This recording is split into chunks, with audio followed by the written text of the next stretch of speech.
السلام علیکم میرے پیارے بھائی، دوستوں، بزرگوں، یہ بیان سنو، اس میں ہم سب کی کامیابی ہے۔ بے شک جن لوگوں نے کہا کہ ہمارا رب اللہ جل شانہ ہے،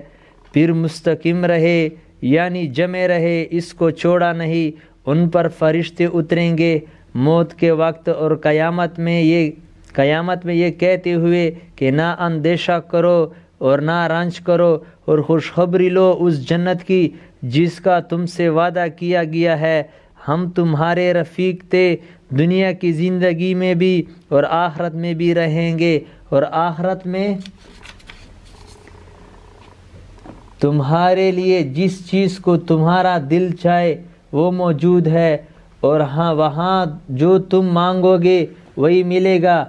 اور سب انعام و اکرام بطور مہمانی کے ہے اللہ جل شانہ کی طرف سے کہ تم اس کے مہمان ہوں گے، اور مہمان کا اکرام کیا جاتا ہے۔ بے شک جن لوگوں نے کہا کہ ہمارا رب اللہ جل شانہ ہے، پھر مستقیم رہے یعنی جمے رہے، اس کو چھوڑا نہیں، ان پر فرشتے اتریں گے موت کے وقت اور قیامت میں کہتے ہوئے کہ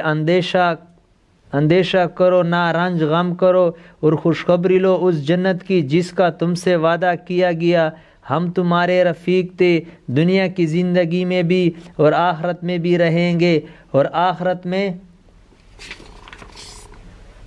تمہارے لیے جس چیز کو تمہارا دل چاہے وہ موجود ہے، اور وہاں جو تم مانگو گے وہ ملے گا، اور یہ سب انعام و اکرام بطور مہمانی کے ہے اللہ جل شانہ کی طرف سے کہ تم اس کے مہمان ہوں گے، اور مہمان کا اکرام کیا جاتا ہے۔